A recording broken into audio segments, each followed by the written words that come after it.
এয়া ন্যাচাৰাল সিমেন্ট তাৰমানে প্ৰাকৃতিক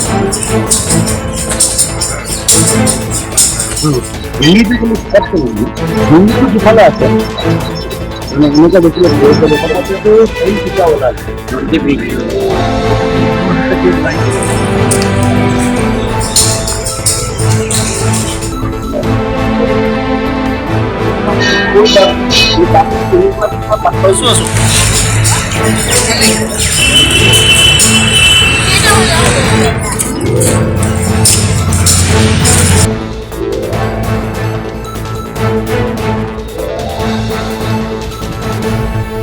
গুপ্তেশ্বৰ দেৱালয়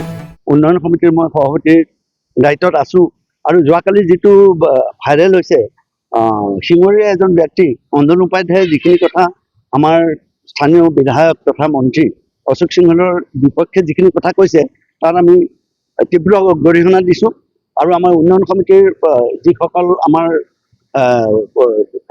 কাৰ্যকৰী সমিতিৰ যিখিনি সদস্য আছে প্ৰায়বোৰকে আমি ফোন কৰি সুধিছোঁ আৰু আজি আমি বহিছোঁ বহি পেলাই আমি অত্যন্ত দুখ পাইছোঁ এই বিষয়টোত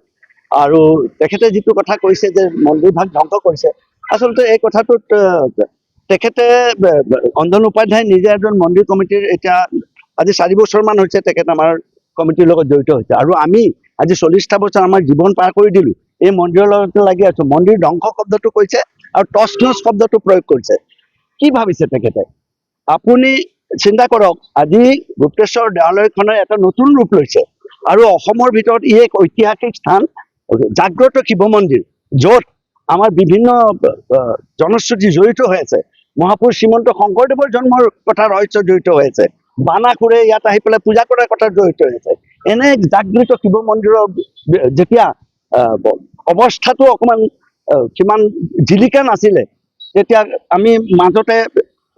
আমাৰ অসম গভৰ্ণমেণ্টে কিছুমান আমাৰ চৰকাৰে যথেষ্ট আমাক পুঁজি দিছে আৰু সেইমতে আমাৰ কাম আৰম্ভ হৈছে ডিপাৰ্টমেণ্টে কাম কৰিছে সেই কাম কৰিবলৈ যাওঁতে যেতিয়া আমাৰ তাত নন্দী ভিংগীৰ আৱিৰ্ভাৱ হ'ল সেই আৱিৰ্ভাৱ হোৱাৰ লগে লগে আমি অশোক সিংহল ডাঙৰীয়াক জনাইছিলোঁ সভাপতি হিচাপে মই নিজেই জনাইছিলোঁ যে ইয়াত নন্দী ভিংগী ওলাইছে তলৰ পৰা তো যেতিয়া আৰ্কিঅলজিকেল এটা মনুমেণ্টছ তলৰ পৰা ওলাই গ'ল তেতিয়া তেখেতে আহি পেলাই নিজে ইনিচিয়েটিভ লৈ পেলাই